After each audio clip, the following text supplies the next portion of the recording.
informasi terkait dengan penelitian yang sudah kami lakukan dan progres yang ada. Bahkan sebenarnya penelitian kami sudah selesai dan saat ini statusnya adalah sudah pada fase implementasi. Nah, sebentar saya izin untuk kotak-katik ini sebentar.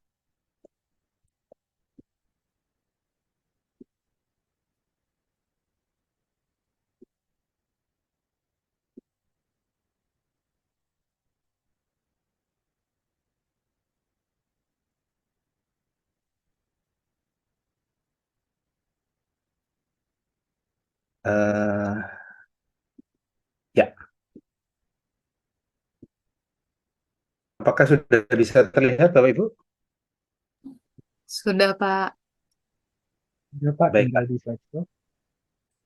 Baik, ya, yang akan kami share adalah beberapa proses dan juga evidence terkait dengan riset ini dan mungkin nanti sebenarnya ada sisi yang lain terkait bagaimana kita bisa mengelola berbagai macam apa resistensi atau melakukan komunikasi terhadapnya.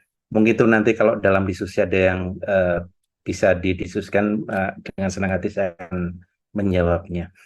Nah,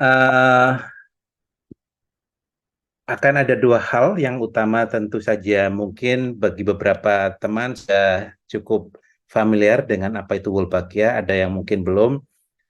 Saya akan membahas sedikit tentang teknologinya, kemudian juga dalam manfaatannya. Terkait dengan teknologinya sendiri, saya izin untuk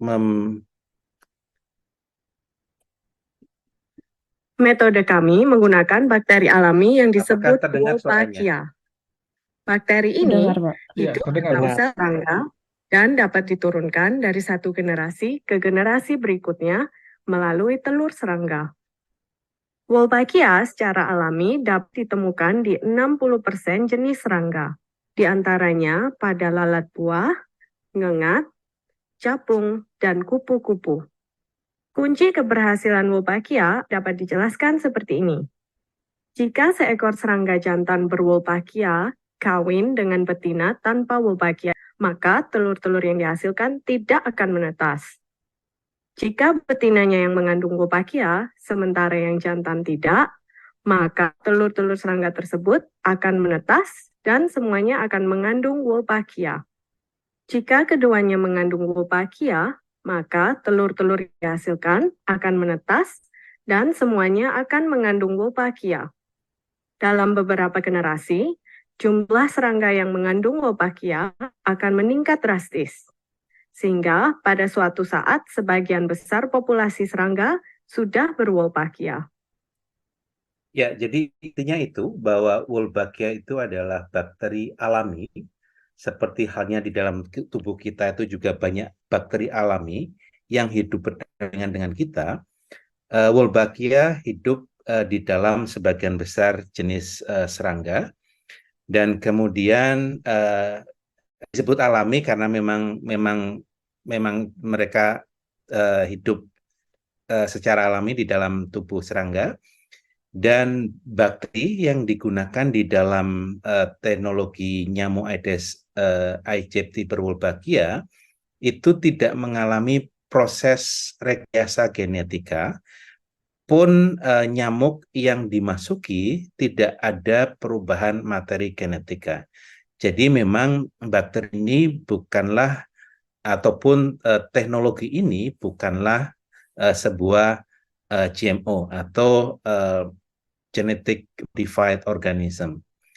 Nah, yang menarik tadi dari penjelasan di film pendek tadi bahwa Wolbachia ini diturunkan dari generasi ke generasi berikutnya.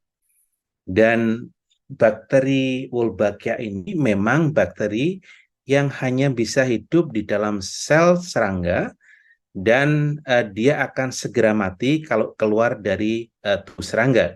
Sehingga misalnya di dalam nyamuk, dia bisa ada di dalam sel kelenjar ludah nyamuk, tetapi begitu misalnya dia keluar dari sel kelenjar ludah, dia akan mati. Sehingga dia tidak akan bisa masuk ke dalam tubuh manusia, dan juga manusia bukan inang bagi bakteri ini, karena dia hidup hanya pada arthropoda.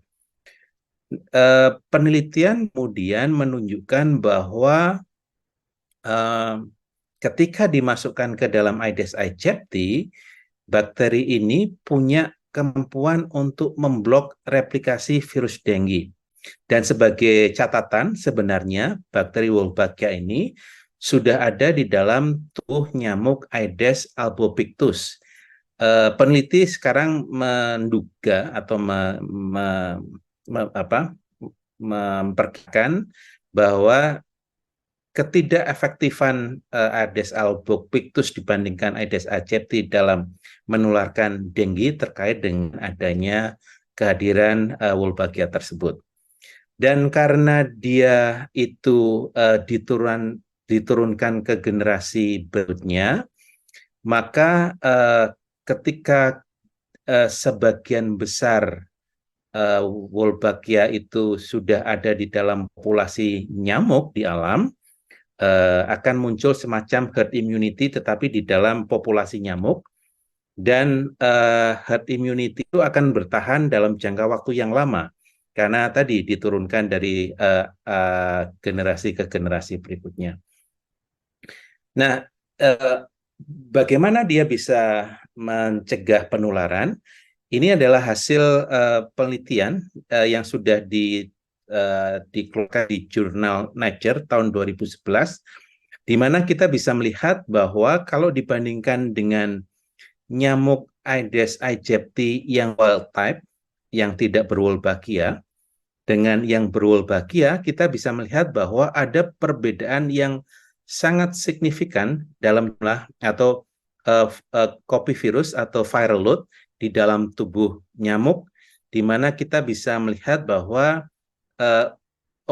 nyamuk yang berwolbachia, copy virusnya sangat rendah, di sini di sekitar 500 rata-ratanya. Sementara di nyamuk yang tanpa Wolbachia itu sampai sekitar 700.000 kopi. Jadi ada perbedaan yang sangat signifikan, dan ini yang menyebabkan faktor kapasitinya itu menjadi berubah ketika ada bakteri Wolbachia-nya. Nah, untuk metode penyebarannya sendiri, strategi penyebarannya itu ada dua. Yang pertama adalah strategi yang namanya supresi.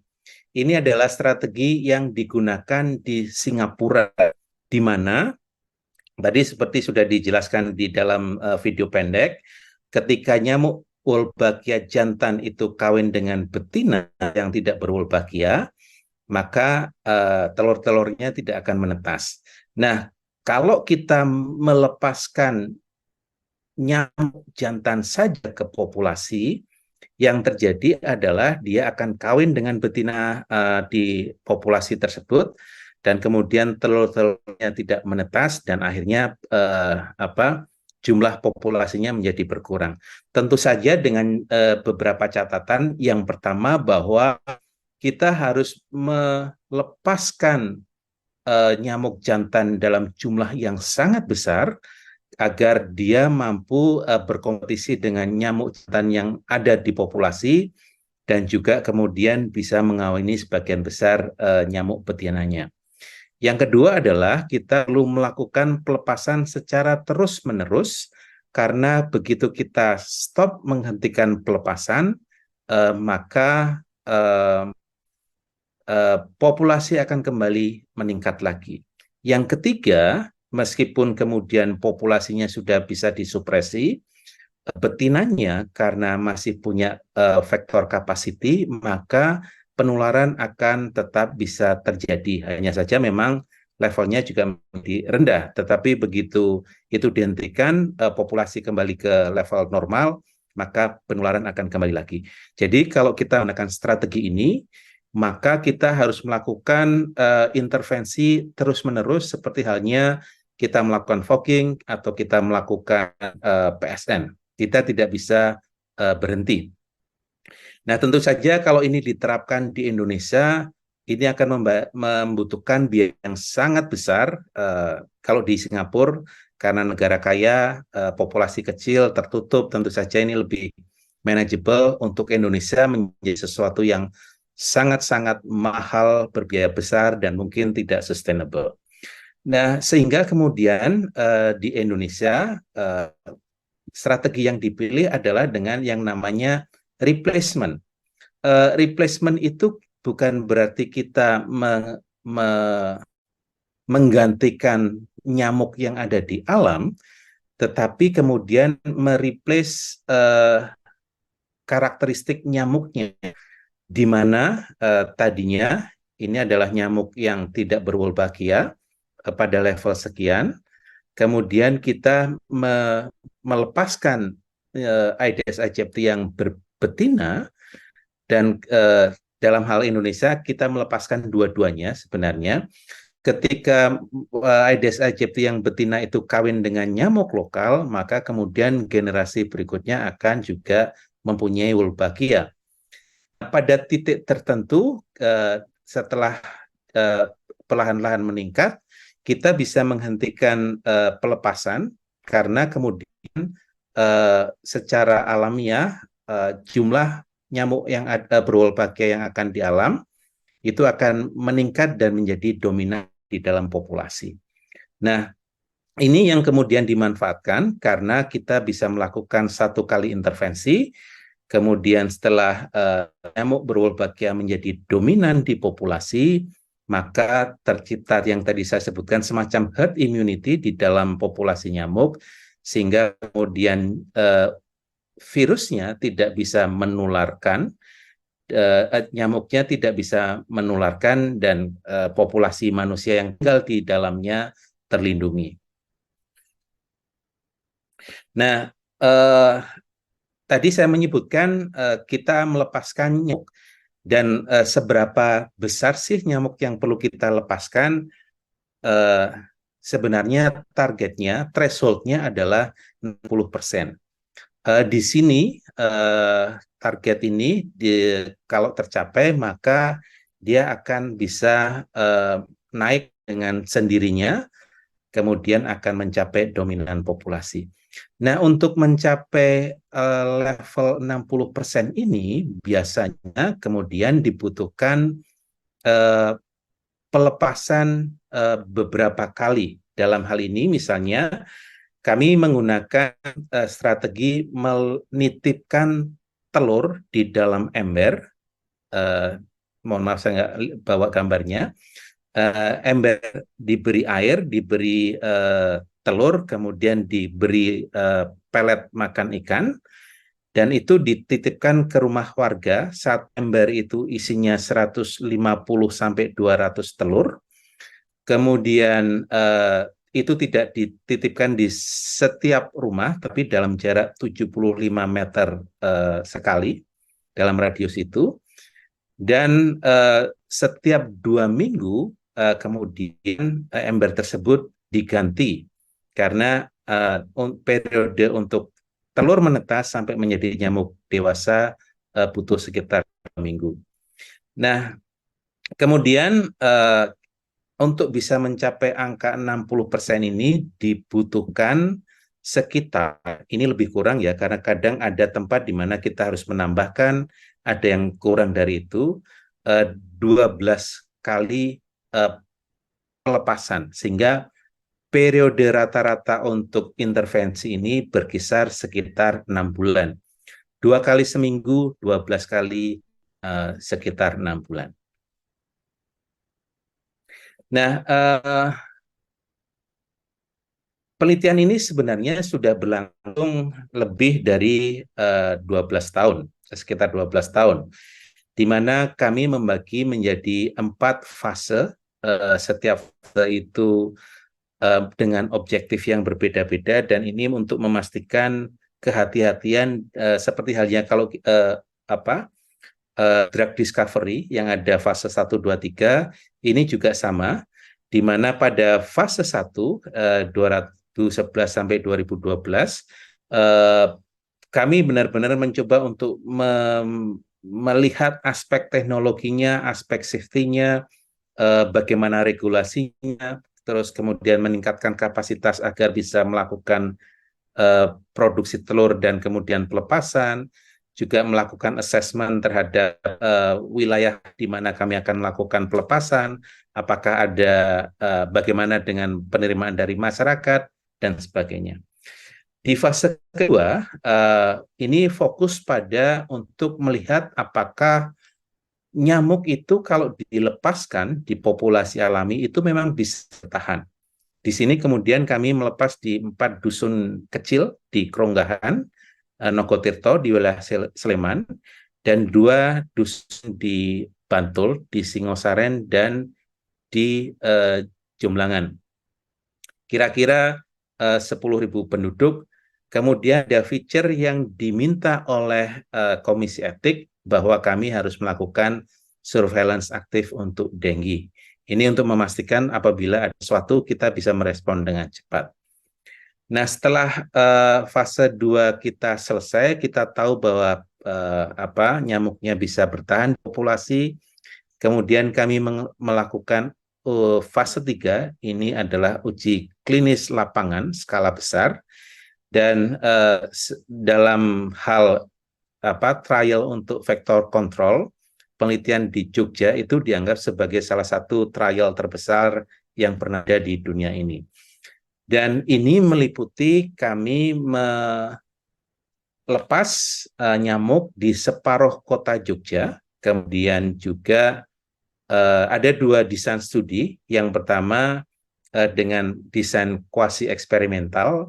Di sini objektifnya untuk melihat kasus dengue dalam level sistem kesehatan di mana kita menggunakan data koleksinya dengan sistem surveillance yang ada.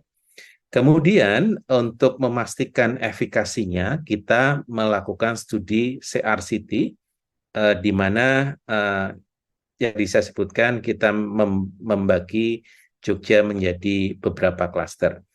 Kalau Bapak Ibu bisa lihat yang sebelah sini, yang kiri atas, di sebelah barat itu wilayah intervensi untuk kuasi eksperimen, di sini adalah kontrolnya, kemudian CRCT, cluster randomized control trial-nya ada di tengah sini. Dan sebelum kita melakukan fase 3 ini, kami diminta oleh Kemenristek-Dikti dan juga Balitbangkes Kemenkes pada waktu itu untuk menjalani analisis resiko yang dilakukan oleh tim independen yang disusun oleh Kemenristek-Dikti dan Kemenkes. Setelah selesai, kemudian selanjutnya di fase 4, kita sudah menemukan bukti adanya efikasinya. Dari situ kemudian kita melihat bagaimana kalau ini akan diimplementasikan dalam kerangka program. Maka pada tahun 2021 sampai 2023, kami bekerja sama dengan Dinas Kesehatan Sleman dan Bantul, kemudian mencoba mengimplementasikan intervensi ini dalam kerangka kerja program pengendalian dengue di kabupaten, di mana kemudian Dinas Kesehatanlah yang melakukan implementasi dengan asistensi teknis dari tim UGM. Kalau dari wilayah studinya, ini adalah wilayah studinya yang 2 kecil ini, 2 di Sleman dan 2 di Bantul, ini adalah fase 2. Kemudian yang di tengah ini adalah fase 3 di seluruh kota Jogja, dan kemudian ada sedikit di Kecamatan Sewon, Kabupaten Bantul. Nah, dari fase 2 sendiri, kita kemudian menemukan bahwa Wolbachia itu bisa berkembang biak di populasi alami, masyarakat bisa menerima pelepasan ini meskipun pada awal juga ada resistensi dari warga, Kemudian kita juga menemukan bahwa sampai sekarang dari 2014 sampai sekarang pun Wolbachia masih bertahan tinggi di wilayah tersebut. Dan hasil dari surveillance aktif kasus dengue yang ada di sana, kita menemukan misalnya di sini, ini adalah di wilayah Sleman. Ini adalah fase rilis. Pada saat fase rilis itu sekitar bulan Januari, memang merupakan fase yang denginya cukup tinggi. Kita bisa melihat di sini ada kasus transmisi lokal, kemudian melepas, dan ini adalah frekuensi Wolbachia-nya over time. Kita juga bisa melihat ini adalah kasus dengue, di mana yang muda adalah Nocotirto, ini adalah keronggahan. Kita bisa melihat bahwa kasus dengue tetap terjadi di Pedukuhan tadi, tetapi karena kami melakukan surveillance aktif di mana setiap hari kan apakah ada kasus demam. Kemudian apabila ada, kami akan melakukan tes rapid diagnostik dan kemudian memonitor secara intensif wilayah sekitarnya. Kita ternyata menemukan di dua padukuhan itu tidak ada transmisi lokal. Hal yang sama juga terjadi di Bantul, di mana pada awal pelepasan di sini kita bisa melihat pada saat itu juga terjadi outbreak yang sangat besar di Jomblangan. Kemudian kita melepaskan, setelah itu dampaknya terlihat lebih nyata di wilayah tersebut, meskipun ini tidak bisa diklaim sebagai evidence, ya ini lebih pada anecdotal evidence, tetapi kembali bahwa di wilayah tersebut kami tidak menemukan adanya transmisi lokal. Nah, itu dari fase kedua yang sudah kami lakukan. Sampai saat ini di Bantul juga kemudian frekuensinya masih stabil pada level seperti ini. Ada naik turunnya sedikit, tetapi tetap pada level di atas 80%.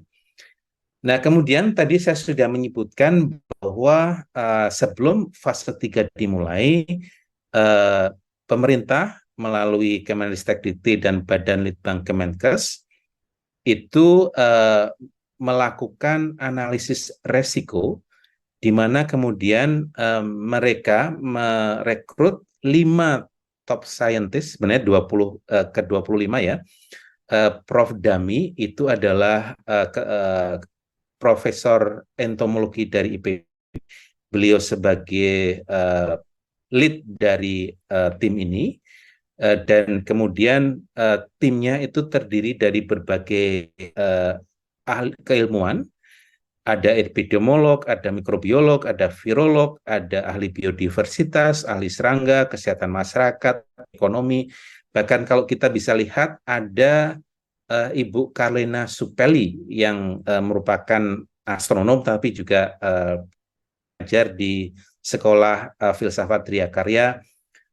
Benar-benar ke-25 top scientist di Indonesia ini mencoba menanyakan kira-kira apa yang bisa berdampak buruk, what can go wrong dari intervensi ini.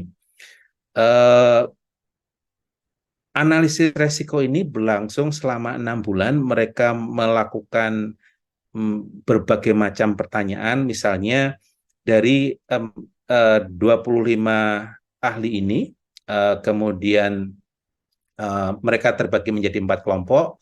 Ada kesmasnya, ada sosioekonominya, ada ekologinya, kemudian ada terkait dengan biologinya. Mereka dari diskusi menemukan ada sekitar hampir 60 kemungkinan hal yang bisa ada harmnya. Dan kemudian mereka berdasarkan literatur yang ada, kemudian berdasarkan expert judgment mereka melakukan elisitasi terhadap berbagai macam kemungkinan tersebut, melakukan analisis menggunakan Bayesian statistik, dan pada akhirnya pada kesimpulan bahwa implementasi teknologi ini mempunyai resiko yang negligible, dan ini sudah dipublikasi, Bapak Ibu nanti bisa melihat sendiri publikasinya, untuk 30 tahun ke depan. Jadi level negligible adalah level resiko paling rendah, sama seperti halnya resiko seperti kita hidup sehari-hari. Jadi ini adalah hasil dari analisis safety dan risk maupun risk mitigasi yang mungkin terjadi 30 ke depan dan hasil yang negligible. Setelah itu kami melakukan CRCT, saya hanya akan fokus pada CRCT-nya ya, karena ini adalah bukti efikasinya, bukan pada yang kuasi eksperimen. Di sini kita mulai penelitiannya sejak Januari, di mana dari Januari sampai kemudian sekitar November kami melakukan, dari Januari kita melakukan randomisasi, kemudian dari Maret kita melakukan rilis sampai November. Setelah itu di Januari 2018 sampai Maret 2020 kami melakukan rekrutmen di Puskesmas di Kota Jogja. Sebenarnya rencananya akan selesai sampai akhir Desember 2020 karena ada COVID, kemudian dihentikan pada bulan Maret. Ada 300.000 orang yang terlibat di dalam penelitian ini karena intervensinya bersifat ekologis, sehingga dampaknya itu memang menyangkut pada orang atau populasi yang tinggal di dalamnya. Kami membagi wilayah ini menjadi 24 klaster, di mana satu klaster itu berjarak besarnya sekitar 1 km persegi. Kemudian untuk randomisasi kita menggunakan metode constraint randomization 1:1. Ini sebagai gambaran. Jadi kami meminta komputer untuk bisa membuat kombinasi yang bisa memperhitungkan bahwa karakteristik antara intervensi dan kontrol itu sebanding dalam hal mobilitas, karakteristik sosiodemografis, kemudian juga kepadatan penduduk dan sebagainya.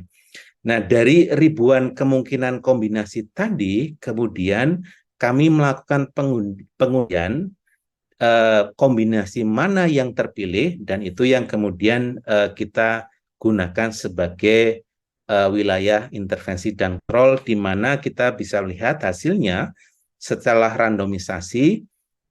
Ini adalah wilayah yang menjadi wilayah-wilayah intervensi, secara di sini adalah wilayah kontrolnya.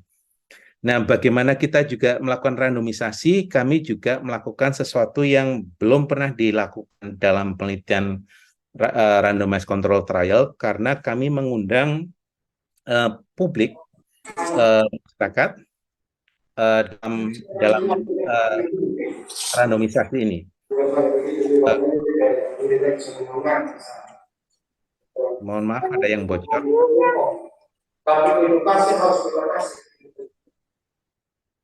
Oke, terima kasih. Saya akan mencoba menunjukkan proses randomisasi di mana kami mengundang aparat masyarakat, tokoh masyarakat, LPMK, karena lembaga masyarakat kota. Ini dari Januari 2020 di balai kota. Kita sebagian besar tokoh masyarakat.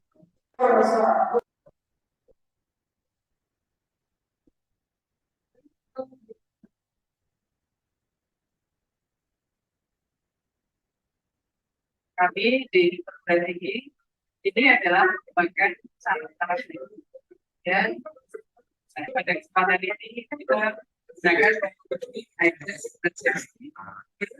metode yang dilakukan oleh Universitas Gajah Mada ini yang nanti akan dilakukan di wilayah kota ini tentu pada kita sambut baik.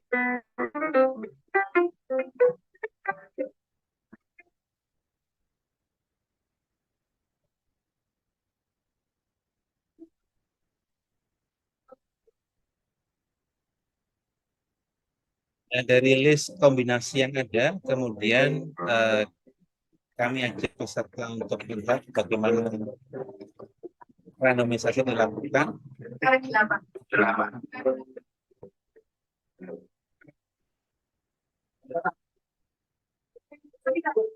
Jadi kalau B baru nanti jadi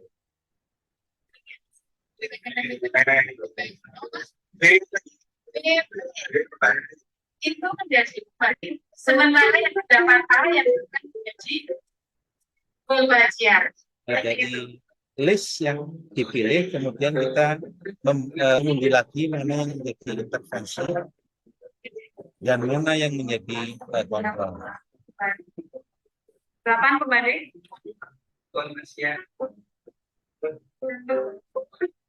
Pada hari ini, Rabu 25 Januari 2017, bertempat di Gedung 5 Kompleks Balai Kota Yogyakarta, telah dilakukan proses wilayah pemetaan yang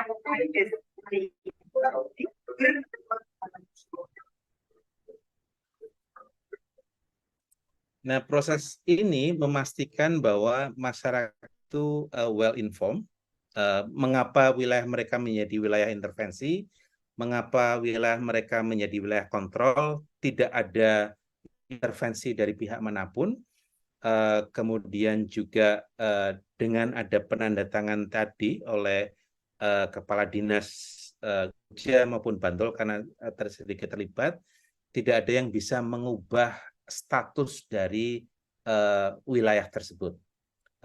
Ini juga meningkatkan kepercayaan masyarakat karena prosesnya terbuka. Bahkan kemudian banyak yang menyatakan kenapa wilayah mereka tidak yang mendapatkan intervensi dari mereka yang menjadi kelompok kontrol. Nah, kemudian, ini tadi yang saya ceritakan embernya. Kemudian kami melakukan penitipan ember ke pemukim, ke public space, ke perkantoran, misalnya di Jogja kita meletakkan di sepanjang Malioboro, di Benteng Vredenburg. Pelepasannya tadi 9 sampai 14 kali, secara rata-rata 12 kali. Kemudian ini yang kita bisa lihat ditolkan di tempat-tempat teduh, dan akhirnya pada bulan Maret 2020 setelah kami memutuskan berhenti, kita melihat bahwa di wilayah intervensi itu ada 67 kasus dengue yang terkonfirmasi dengan menggunakan PCR dari 2.838 suspek dengue yang ditemukan di puskesmas. Sementara di wilayah yang menjadi kontrol di sini, kita menemukan 318 kasus dengue yang terkonfirmasi dengan menggunakan PCR dari 3.083 suspek dengue yang berasal dari wilayah tersebut. Nah, ini yang kemudian menjadi angka keramat ini yang kemudian dipublikasikan di New England Journal of Medicine, di mana kita menemukan ada reduksi 77% kasus dengue di wilayah intervensi. Berikutnya, kita juga menemukan bahwa di wilayah intervensi hanya ada 13 kasus dengue yang dirawat di rumah sakit dibandingkan dengan 102 kasus dengue yang dirawat di rumah sakit di wilayah kontrol, sehingga kemudian ini menghasilkan ada reduksi hospitalisasi hingga mencapai 86%. Nah, ini yang menjadikan bukti efikasi dari randomized control trial tersebut. AWET itu adalah singkatan dari Application Wolbachia in Eliminating Dengue. Nah, secara spasial kita juga bisa melihat, kalau tadi kita lihat bahwa ini adalah wilayah intervensi. Kemudian kita lihat bahwa di wilayah intervensi itu tes positif fraction-nya itu jauh lebih kecil dibandingkan wilayah kontrolnya. Ini adalah sebaran kasusnya berdasarkan wilayah intervensi dan wilayah kontrol. Dan ini adalah heat map dari kejadian kasus tersebut. Kita bisa melihat bahwa heat map-nya itu intensitasnya lebih tinggi di wilayah kontrol tadi. Kemudian kalau kita tahu bahwa dengue itu disebabkan oleh 4 subtipe virus, yaitu ada DEN1, DEN2, 3, dan 4. Dari hasil analisis kita bisa melihat bahwa kemudian Wolbachia itu mempunyai dampak yang signifikan untuk keempat serotipe tadi, bahkan untuk yang tidak bisa dikenali, meskipun memang confidence band-nya berbeda-beda, karena memang pada saat itu subtipe virus yang beredar paling besar adalah dengue virus tipe 2. Jadi confidence band yang lebar ini lebih karena adanya sirkulasi virus yang berbeda frekuensinya. Nah, kalau kemudian kita membandingkan juga dengan teknologi pencegahan yang ada saat ini, sudah ada 2 vaksin, satu Sanofi Pasteur yang sudah lebih dahulu beredar, dan sekarang yang akan beredar adalah Takeda yang sudah masuk dalam proses registrasi. Kita bisa melihat bahwa Wolbachia juga cukup superior dibandingkan apalagi dengan Sanofi Pasteur. Dengan Takeda relatif comparable, di mana juga terhadap serotipe juga demikian, bahwa yang Wolbachia masih memberikan proteksi yang lebih, meskipun ya overlap dalam confidence band. Dalam hal rawatan rumah sakit, Takeda lebih tinggi, tetapi juga overlap dalam confidence band, sehingga sebenarnya tidak terlalu bermakna. Nah, tetapi ada kemudian kelebihan dari Wolbachia, karena kalau vaksinasi kita harus memberikan intervensi dari waktu ke waktu, karena setiap waktu akan ada mereka yang menjadi susceptible, maka pada Wolbachia ini akan memberikan proteksi jangka panjang. Nah, itu dari sisi uji efikasinya, kita sudah menunjukkan ada efikasi. Bagaimana dengan real world evidence-nya? Apa yang kemudian bisa dilihat di dunia nyata? Apa yang diamati lewat sistem kesehatan?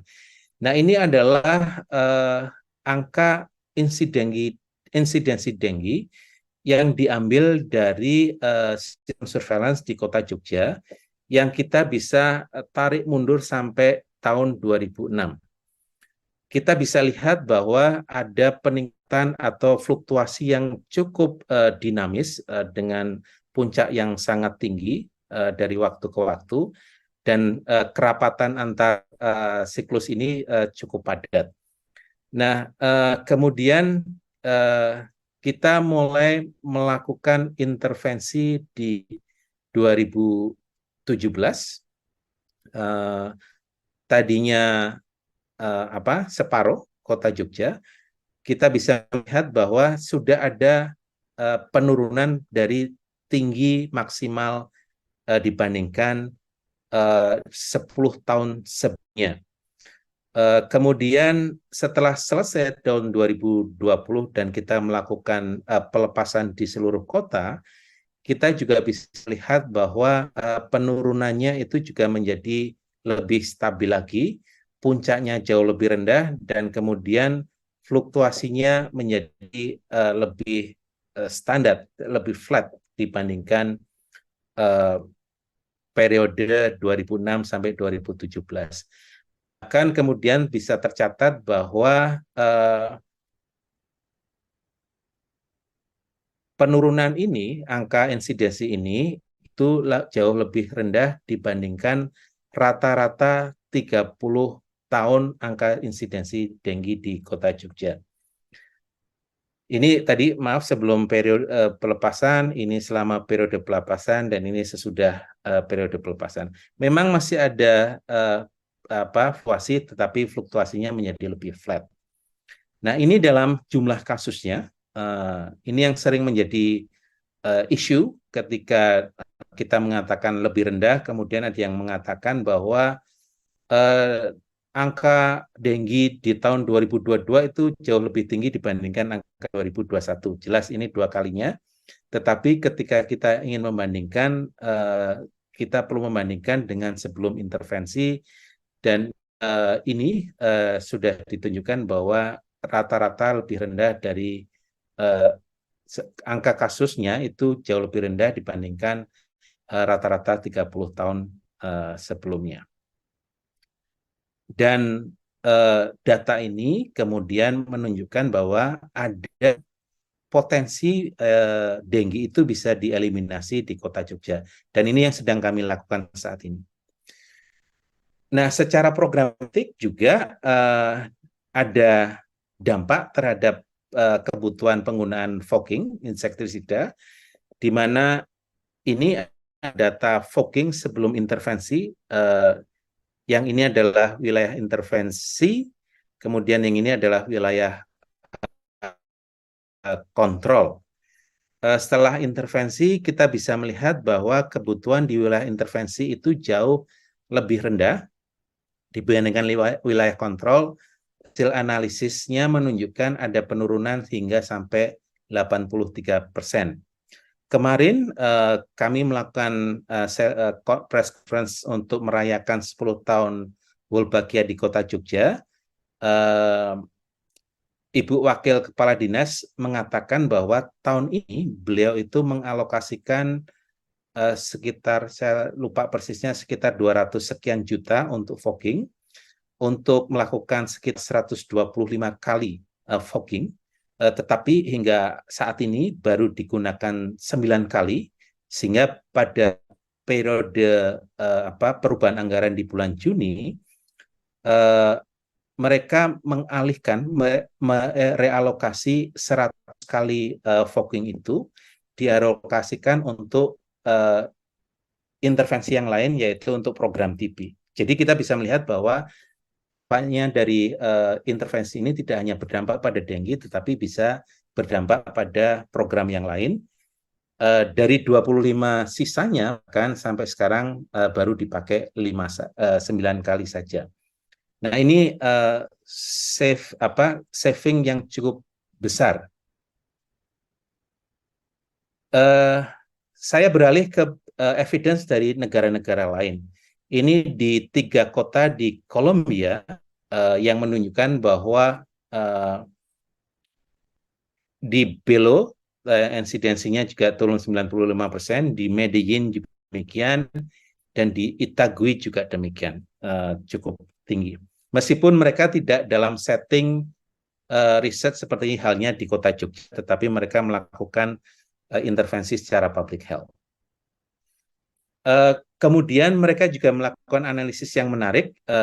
Kalau Bapak Ibu lihat, ini mereka membandingkan ketiga kota tadi dengan 57 kota endemis di Kolombia, di mana titik ini adalah mewakili kota-kota tersebut, dan ini adalah ketiga kota tadi. Mereka melakukan analisis time series, di mana kita bisa melihat ini adalah rata-rata average insidensinya, dan ini adalah confidence intervalnya.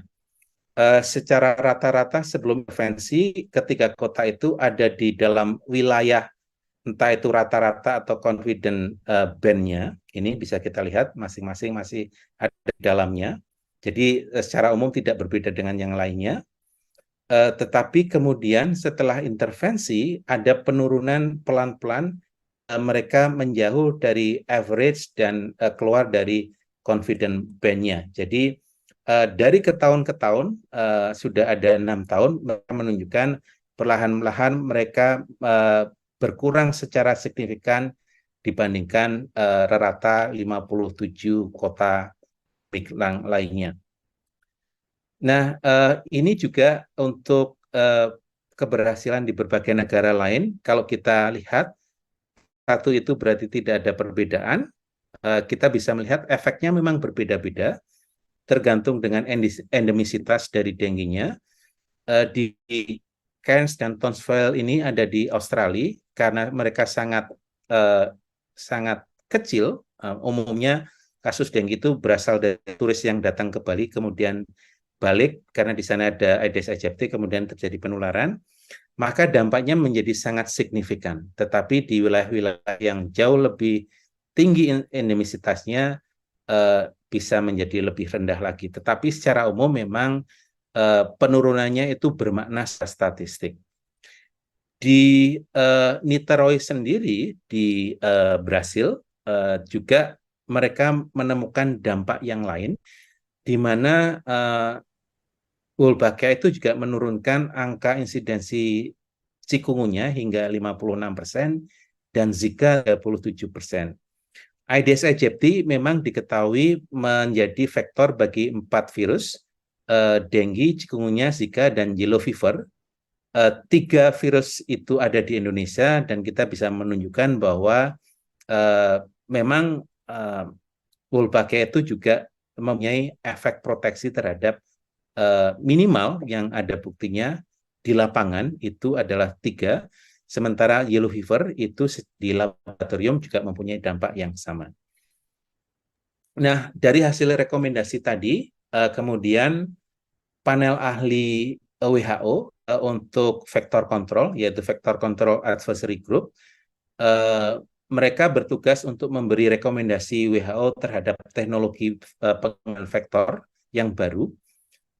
Di sidangnya di bulan Maret 2021, mereka membuat kesimpulan bahwa teknologi ini sudah memberikan bukti adanya dampak kesehatan masyarakat. Bahkan mereka kemudian memberikan rekomendasi untuk memulai pengembangan guideline rekomendasi intervensi.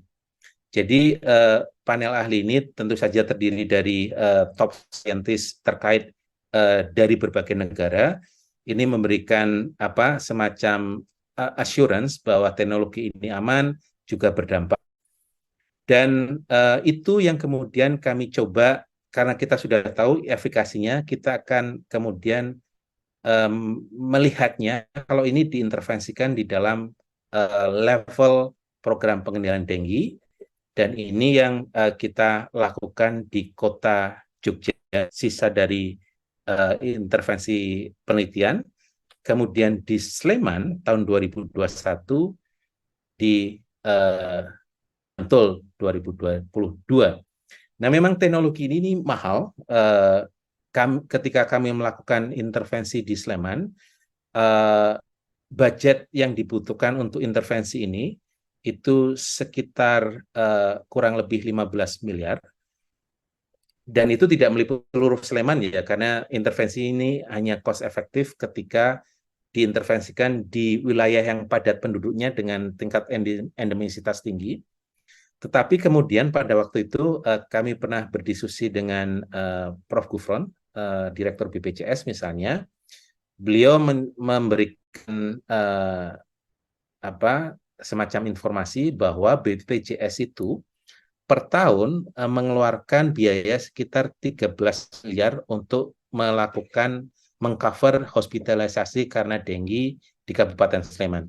Jadi sebenarnya kembali tadi pada sisi programatik ada saving yang bisa digunakan untuk program lain. Dari sisi asuransi juga kita bisa melihat apabila ini masih intervensinya mahal, apabila dilakukan dan ini hanya 1 kali, ada saving yang sangat besar, potensial itu bisa dilakukan ketika intervensi ini sudah bekerja. Dan dari itu, Pak Doni. satu lagi. Ya, 3 menit lagi. Silakan Pak. Oke, terima kasih.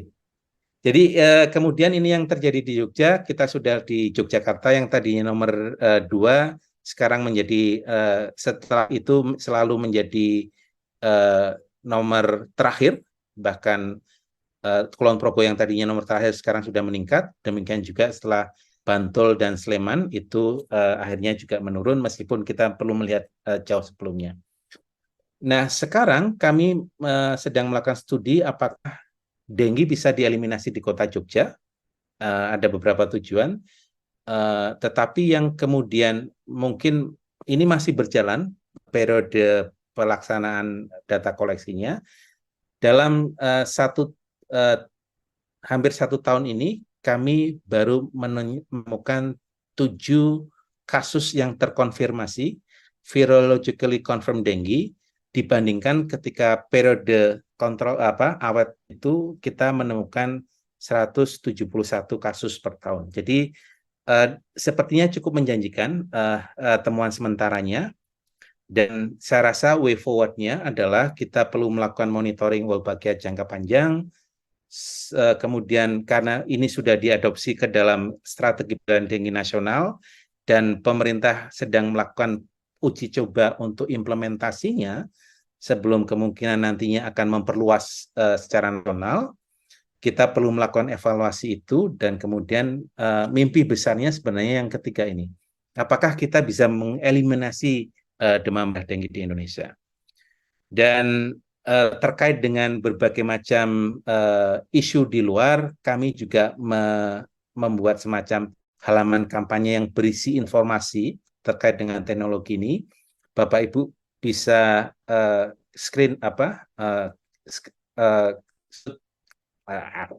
melihat ini QR ini dan mungkin bisa mendapatkan itu.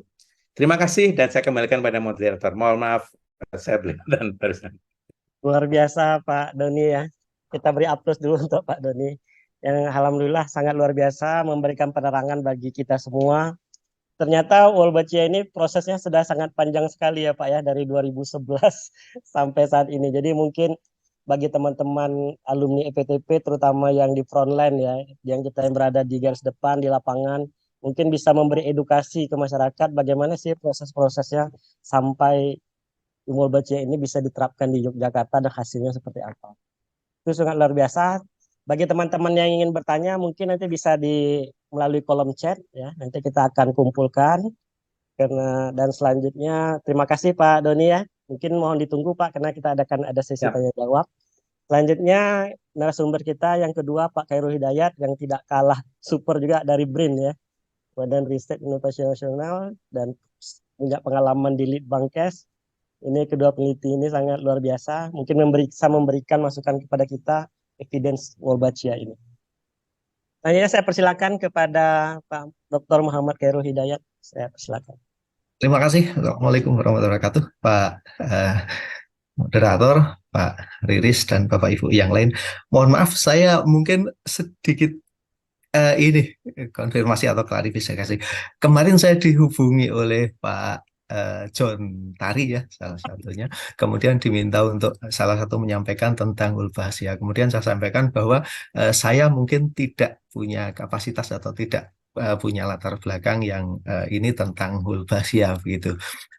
Kemudian mungkin saya tidak bisa menyampaikan terkait dengan Wolbachia begitu, karena memang saya tidak punya kapasitas itu. Saya sedikit belajar tentang resistensi vektor yang saya sampaikan ke Pak itu, sehingga saya mungkin tidak bersedia untuk menyampaikan, mungkin tidak punya kapasitas untuk menyampaikan tentang Wolbachia begitu. Kemudian dari Pak Jontari menyampaikan, oke kalau gitu enggak apa-apa, sampaikan saja tentang resistensi vektor begitu. Mungkin kita bisa sambil diskusikan tentang resistensi vektor gitu. Nah, ini mungkin sedikit klarifikasi Pak Raju.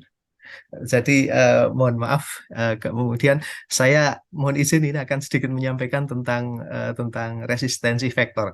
Yang kalau tadi disampaikan oleh Pak Doni, Pak Riris, luar biasa sekali, memang itu salah satu potensi ke depan bahwa kita sudah sejak tahun 68 sejak demam berdarah ini ditemukan di Indonesia, dan ternyata sampai sekarang bermacam-macam upaya telah dilakukan, tapi ternyata masih masih belum bisa menyelesaikan. Nah, ini salah satunya.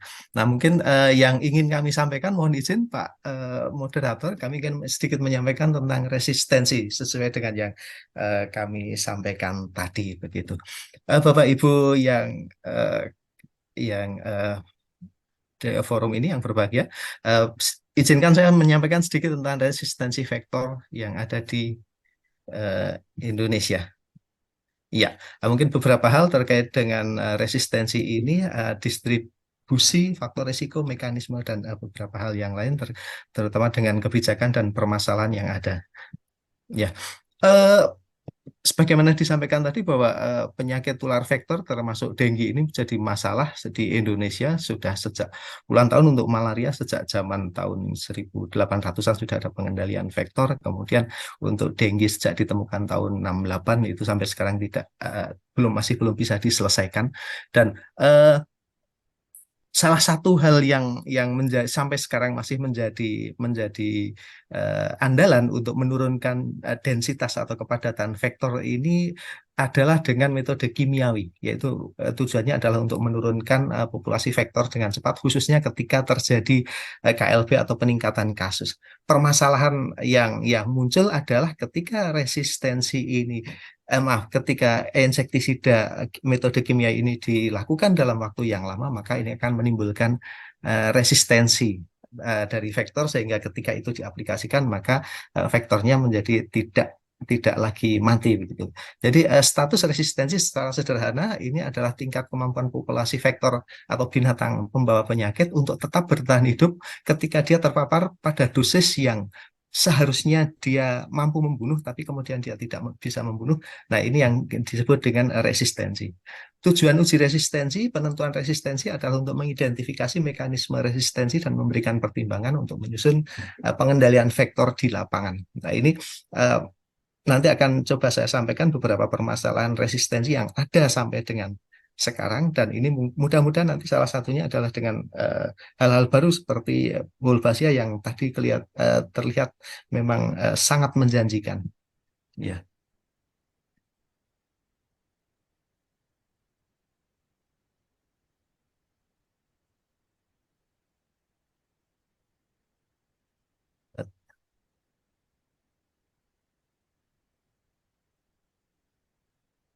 Seperti ini.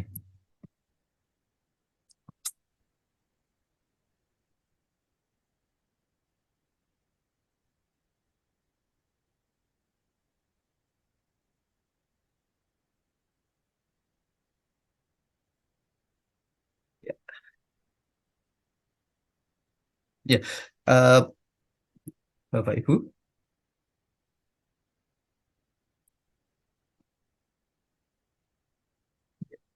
Nah, metode pengendalian vektor yang ada saat ini adalah tujuannya adalah untuk pertama mengurangi densitas vektor, kemudian kedua untuk mengurangi kemampuan bertahan dan lama hidup vektor, dan yang ketiga mengurangi kontak manusia dengan vektor.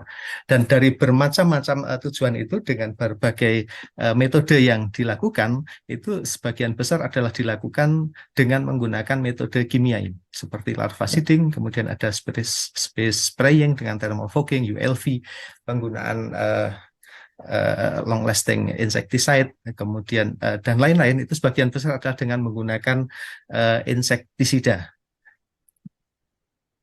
Dan paparan insektisida yang secara terus-menerus ini akan menimbulkan ancaman terjadinya resistensi, di mana resistensi vektor ini akan menjadi ancaman terhadap keberhasilan pengendalian. Uji resistensi, pemetaan resistensi yang pernah dilakukan salah satunya oleh Badan Litbang Kementerian Kesehatan pada tahun 2015 ini untuk Aedes aegypti ini ditemukan bahwa di hampir seluruh wilayah Indonesia itu sudah resisten terhadap banyak insektisida yang ada di Indonesia. Untuk Anopheles sebagai vektor malaria itu juga tidak ada riset, tidak ada uji yang secara menyeluruh dilakukan di seluruh wilayah Indonesia, tetapi dari berbagai studi yang secara parsial dilakukan, itu juga banyak tempat sudah terjadi resistensi di berbagai wilayah di Indonesia, sehingga terjadinya resistensi ini menjadi ancaman karena sebagaimana kita tahu tadi sudah disampaikan juga oleh Pak Riris bahwa ketika dilakukan fogging misalnya, maka ketika di daerah tersebut sudah terjadi resistensi, maka dia tidak akan efektif lagi untuk menurunkan densitas vektornya. Ya, tujuan resistensi nyamuk ini adalah untuk mengetahui apakah ya, jadi nyamuk resisten adalah nyamuk yang tidak mati ketika terkena insektisida pada dosis dan waktu yang biasanya bisa membunuh. Terjadi karena paparan insektisida selama mungkin sekitar 2-20 tahun dan akibatnya insektisida tidak akan efektif lagi. Untuk pengendalian vektor, insektisida yang digunakan di Indonesia sampai dengan saat ini ada 4 golongan, yaitu organofosfat, karbamat, piretroid, dan organoklorin. Insektisida ini yang saat ini digunakan di Indonesia, dan organoklorin saat ini sudah tidak digunakan di Indonesia karena sudah resisten sejak tahun 80-an begitu. Jadi organofosfat dan karbamat ini mempunyai mekanisme kerja pada asetilkolinesterase, dan piretroid ini yang biasanya diakhiri dengan sipermetrin, deltametrin, dengan trin itu biasanya dari golongan piretroid. Nah, ini dia mempunyai mekanisme kerja pada sistem saraf pada gen VGSC.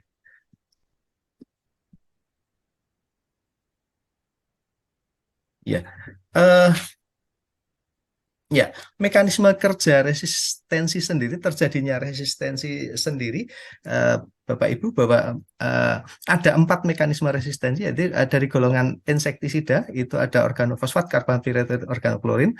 Ini paparan dia akan terjadi ketika terjadi paparan pada nyamuk, maka ada 4 mekanisme, yaitu pertama adalah perilaku menghindar, kemudian ada penebalan kulit atau kutikula nyamuk, kemudian yang ketiga adanya enzim metabolik yang dia akan memetabolis insektisida sebelum mencapai target site, dan yang keempat adalah pada target site-nya sendiri, titik sasaran dari resistensi sendiri yang dia terjadi mutasi, titik sasaran dari insektisida itu terjadi mutasi sehingga terjadi resisten.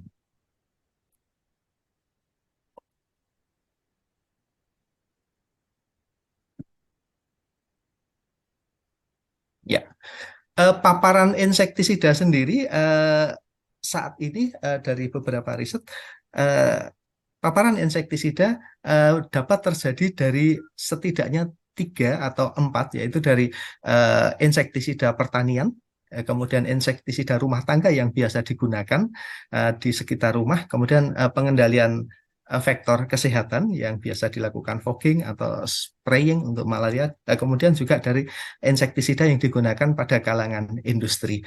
Nah, ini yang paparan-paparan insektisida yang biasanya terjadi, dan ini yang menyebabkan terjadinya resistensi.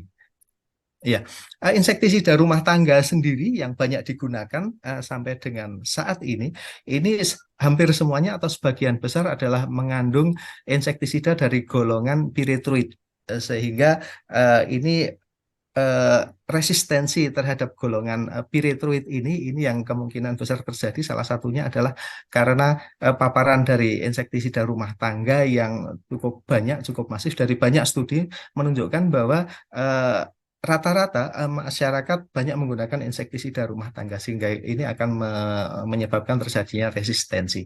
Nah, ini mekanisme resistensinya. Kemudian berdasarkan mekanismenya, maka resistensi tadi ada 4, yaitu perubahan perilaku, penebalan kutikula, dan mutasi gen target, dan adanya mekanisme metabolik.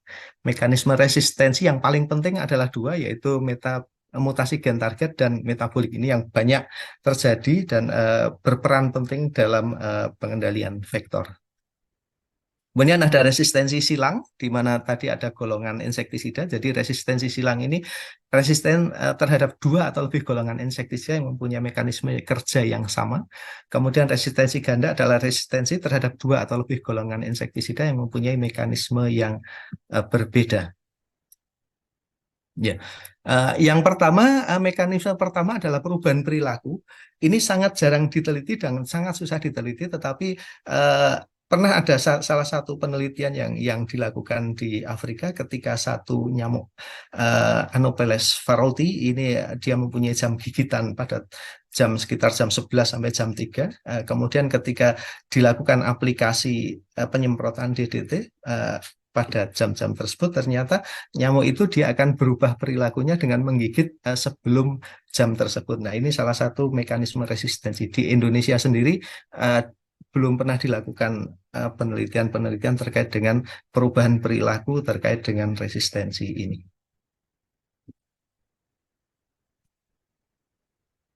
Ya, kemudian yang kedua adalah penebalan kutikula. Ya, ini juga bertujuan untuk mengurangi atau mencegah insektisida masuk ke dalam tubuh nyamuk. Data-data terkait resistensi jenis ini juga sangat terbatas dan sangat sedikit penelitian terkait dengan hal ini. Yang ketiga adalah terjadinya mutasi target site. Target site adalah sistem saraf di mana satu insektisida ini bekerja. Jadi insektisida ini bekerja dengan menyerang satu sistem saraf khusus sehingga nyamuk akan mati. Insektisida yang tidak dapat mengikat pada sasaran target site sehingga dia tidak efektif dalam membunuh serangga. Ada dua sasaran target site terkait dengan insektisida yang digunakan, yaitu VGSC. Ini adalah target site untuk golongan pyrethroid dan organoklorin atau DDT. Kemudian asetilkolin estrase, ini adalah target site untuk insektisida jenis organofosfat dan karbamat. Nah, ini mekanismenya. Jadi untuk organofosfat dan karbamat ini dia sistem kerjanya menghambat asetilkolin estrase pada celah sinaps saraf, sementara pyrethroid itu akan bekerja pada saluran voltage gate sodium channel. Ini sasaran kerjanya. Kemudian yang keempat adalah resistensi metabolik. Jadi ketika satu insektisida itu dia masuk ke dalam tubuh nyamuk, dia akan mencapai ke target site-nya, ke sasarannya. Yang tadi kami sampaikan bahwa organofosfat misalnya dia akan mencari asetilkolin estrase pada celah sinaps saraf, atau misalnya pyrethroid dia akan bekerja pada VGSC begitu. Nah, sebelum sampai ke targetnya, maka nyamuk itu setelah terpapar, maka dia akan berusaha untuk mempertahankan diri dengan memproduksi satu enzim yang spesifik untuk mendetoksifikasi insektisida tersebut, sehingga sebelum mencapai target site, maka insektisida ini sudah didetoksifikasi oleh enzim sehingga dia tidak bisa mencapai target site-nya, sehingga nyamuk kemudian akan tidak mati karena insektisida ini sudah dimetabolik oleh enzim. Ada 3 jenis enzim utama, yaitu esterase, monooksigenase, dan GST, di mana resistensi metabolik dapat terjadi pada keempat golongan tersebut. Nah, ini bagaimana masing-masing pyrethroid dan karbamat dia akan enzim metaboliknya adalah monooksigenase, sementara target site-nya adalah pada asetilkolin estrase, sementara pyrethroid dan DDT dia target site-nya adalah pada VGSC. Kemudian metaboliknya adalah monooksigenase. Nah, ini terkait dengan metaboliknya. Kemudian ada satu lagi zat yang biasa digunakan pada insektisida, yaitu sinergis, di mana sinergis ini dia akan mengikat enzim-enzim yang akan memetabolik dari insektisida, sehingga enzim ini tidak bisa memetabolik insektisida, sehingga insektisida akan dapat mencapai target site. Ini digunakan untuk pengendalian, tapi juga digunakan untuk uji resistensi, sehingga kita bisa mengetahui bagaimana mekanisme resistensi tanpa harus melalui uji molekuler atau uji enzimatik. Beberapa uji yang dapat dilakukan, yang saat ini dilakukan di Indonesia. Di Indonesia ada 2 uji yang masuk di dalam Permenkes tahun 50 2017 dan Permenkes tahun yang gantinya ini tahun nomor 2 tahun 2023, yaitu uji resistensi dengan menggunakan botol BOC dan WHO. Kemudian daerah mana yang biasanya dilakukan yang harus melakukan uji resistensi yaitu daerah endemis penyakit tular vektor atau daerah dengan angka kepadatan vektor di atas angka baku mutu vektor atau daerah yang telah melakukan pengendalian vektor dengan metode kimia lebih dari 2 tahun. Untuk endemis malaria, maka di daerah kabupaten endemis dengan API lebih dari 5, dan daerah yang terjadi kasus peningkatan atau KLB, kemudian daerah yang telah 2 tahun melakukan aplikasi, dan di daerah arbovirus, dengue misalnya, daerah dengan insiden rate lebih dari 49, atau daerah endemis dengan ABC 95%, kurang dari 95%, dan daerah yang terjadi peningkatan kasus atau KLB. Ini pedoman-pedoman ini di dalam panduan monitoring yang dikeluarkan oleh Kementerian Kesehatan yang saat ini masih digunakan.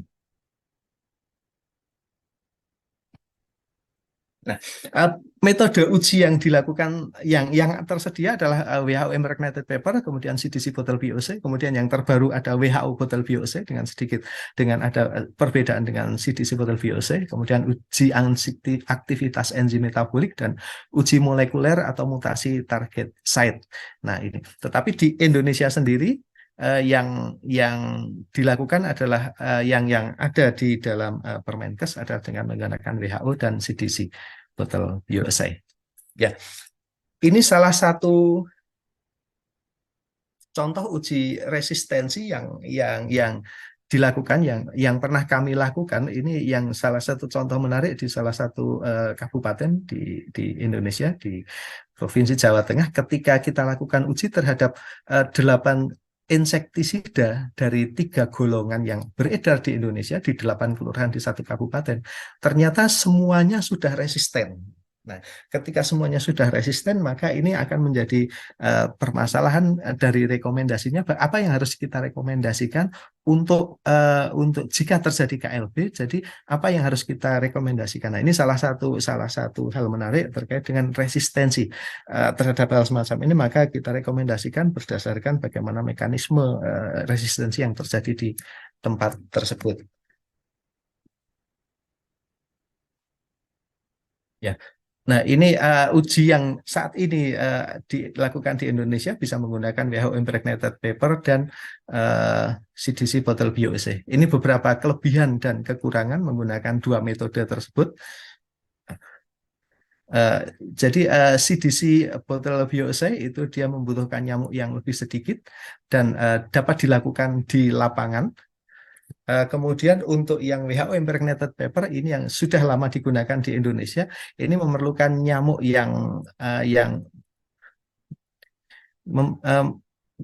dia menggunakan nyamuk yang harus homogen dan jumlah nyamuk yang lebih banyak, dan biasanya susah untuk dilaksanakan karena harus melalui metode rearing dan lain-lain.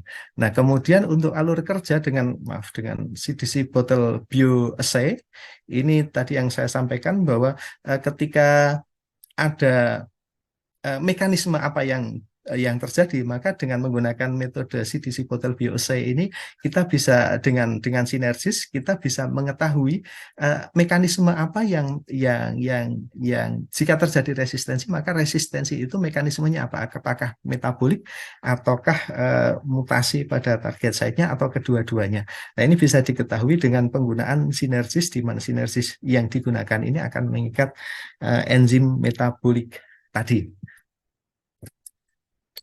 Nah, ini beberapa studi yang melakukan membandingkan antara uji resistensi menggunakan metode CDC Bottle VOC dan menggunakan WHO. Nah, ini beberapa studi di beberapa negara sudah dilakukan, di Indonesia kita juga melakukan. Hasilnya ternyata ketika diuji menggunakan ketika diuji menggunakan malation atau organofosfat, maka hasilnya adalah ada perbedaan status resistensi ketika menggunakan WHO dan menggunakan CDC. Kemudian ketika menggunakan sipermetrin dari golongan pyrethroid, ternyata hasilnya semuanya sama statusnya, yaitu status resisten. Nah, ini hal-hal semacam ini mungkin ke depan perlu menjadi perhatian, karena ketika dua-dua metode ini bisa dilakukan di lapangan, ketika hasilnya menunjukkan hasil yang berbeda, nah ini mungkin ketika kita harus mengambil keputusan untuk penentuan insektisida yang digunakan dengan menggunakan hasil uji, nah ini akan harus ada pertimbangan-pertimbangan tertentu ketika hasilnya berbeda seperti ini. Nah, ini beberapa hasil uji kami yang kami lakukan menggunakan CDC Photobiose dengan menggunakan sinersis. Jadi dari hasil ini kita bisa melihat bahwa pada terboyawetan dan kandri itu ada metabolik yang lebih berperan, kemudian pada patemon itu metabolik tidak berperan karena grafiknya dia berhimpitan. Ini beberapa hasil uji yang kita coba lakukan. Nah, ini uji mutasi atau mutasi target site-nya yang sebagai pendukung yang kita lakukan. Izin Pak Khairul. Bapak Ibu, sedikit ya, satu lagi Bapak. Siap, silakan Pak Khairul.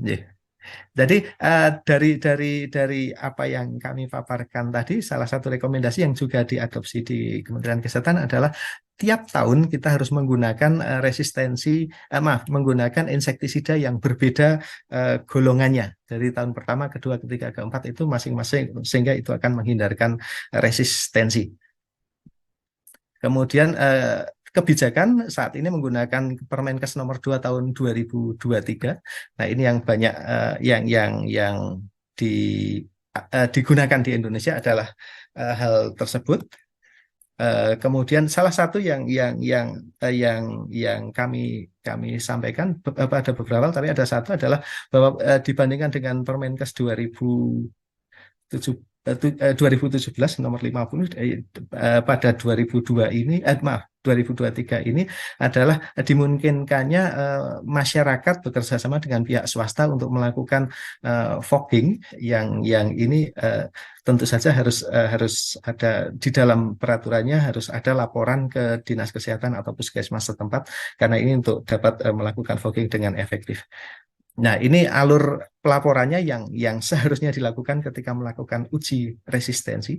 Nah, terakhir yang kami sampaikan, Bapak Ibu, terkait dengan permasalahan resistensi ini yang kami temui sendiri, mungkin Bapak Ibu punya pengalaman yang berbeda atau ada hal-hal yang berbeda, tapi beberapa hal. Pertama adalah kebijakan pengadaan insektisida di beberapa kabupaten kota. Ini yang kami temui di beberapa kabupaten kota, ini belum digunakan untuk dasar pengadaan insektisida. Jadi dari dari kabupaten kota yang kami lakukan uji, kemudian kita tanyakan setelah 2-3 tahun dilakukan uji resistensi, ternyata pengadaan insektisidanya tidak berdasarkan hasil uji yang telah dilakukan, baik itu oleh unit-unit Litbang atau universitas. Ternyata untuk pengadaannya masih banyak yang tidak menggunakan hasil uji resistensi ini sebagai dasar pengadaan. Kemudian pengujian dengan metode WHO Impregnated Paper itu kesulitan, tidak semua dinas kesehatan dapat melakukan karena perlu riring nyamuk untuk mendapatkan nyamuk yang homogen, kemudian identifikasi nyamuknya dan lain-lain. Nah, ini banyak kesulitan untuk meskipun di dalam pedomannya itu tiap tahun sebaiknya dilakukan uji resistensi pada daerah endemis, tapi pada pelaksanaannya sangat susah untuk dilakukan.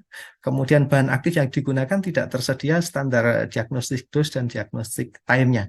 Dan untuk impregnated paper itu ada insektisida yang tidak tersedia impregnated paper-nya, misalnya di salah satu kabupaten di Semarang menggunakan DD transifenotrin, itu impregnated paper-nya tidak tersedia. Kemudian pelaporan uji resistensi ke Kementerian Kesehatan ini setahu kami tidak semua yang melakukan uji, baik dari universitas maupun dari unit-unit lain yang melakukan pelaporan ke Kementerian Kesehatan untuk dapat dikompilasi dan dilakukan untuk penentuan status di wilayah-wilayah daerah di seluruh Indonesia.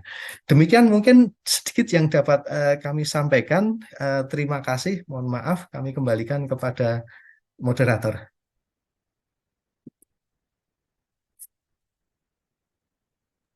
Luar biasa Pak Khairul Hidayat ya. Kita beri aplaus dulu untuk Pak Khairul Hidayat. Ya luar biasa. Lengkap ya apa yang kita dapat hari ini yang di Ngobras ini, ada terkait dengan Wolbachia, juga terkait dengan resistensi. Memang ini sangat dibutuhkan sekali Pak, ketika kami di lapangan tentang resistensi insektisida ini sangat dibutuhkan sekali dalam penanganan penyakit-penyakit yang disebabkan oleh nyamuk ya. Juga di dalam Zoom kita ini juga ada Pak Dr. Asyik Surya nih, Ketua Tim Kerja Arbovirus. Selamat pagi Pak Asyik. Selamat pagi Pak. Ya, mungkin Pak Izin Asyik bisa menyimak. memberi ulasan atau tanggapan Pak terkait ini Pak. Silakan Pak. Waduh. Yang pertama, terima kasih atas terselenggaranya kegiatan ini. Ini bagian dari salah satu kepedulian anak bangsa. Ya, setidaknya terkait dengan isu-isu yang saat ini juga berkembang, yang mungkin kita memahami bersama bahwa ini adalah sebuah perang informasi juga, Pak. Juga perang bagaimana juga menyampaikan kebenaran juga dengan cara yang benar, tetapi juga dengan lebih masif lagi. Saya pikir PAI, saya pikir menjadi salah satu ujung tombak yang sesuai dengan tupoksinya. Gitu, itu mungkin hal-hal yang penting bagi kita. Dan mengulas ini tentu menurut saya dari pihak program tentu mengucapkan banyak terima kasih banyak. Dan karena memang sampai saat ini barangkali tadi juga banyak disebut baik kedua presenter terkait dengan dengue juga, terutama yang di Pak Doni yang juga sudah menyampaikan beberapa tantangan-tantangan kita sebetulnya di dalam pengendalian atau penanggulangan dengue di Indonesia yang sampai saat ini juga sulit ya, sulit untuk dilakukan pemberantasan. Walaupun kita paham bahwa angka kematian-kematian kita juga sudah jauh menurun. Kita juga bisa melihat misalkan juga pada tahun yang lalu kita punya angka itu tinggi Pak. Padahal saat ini kita juga punya yang namanya El Nino ya. El Nino kan biasanya meningkat kalau nggak 2 sampai dengan 3 kali lipat, lebih bahkan kalau kita lihatin Menteri Kesehatan Peru pada bulan Juli yang lalu itu mengundurkan diri gara-gara DBD juga yang tidak tertangani secara baik gitu. Jadi itu bisa menjadi sebuah isu yang luas dan apalagi di tempat kita menjadi hal yang barangkali lebih lebih ke arah menghadapi sistem politis yang mungkin jangan sampai hal ini juga bisa ditunggangi.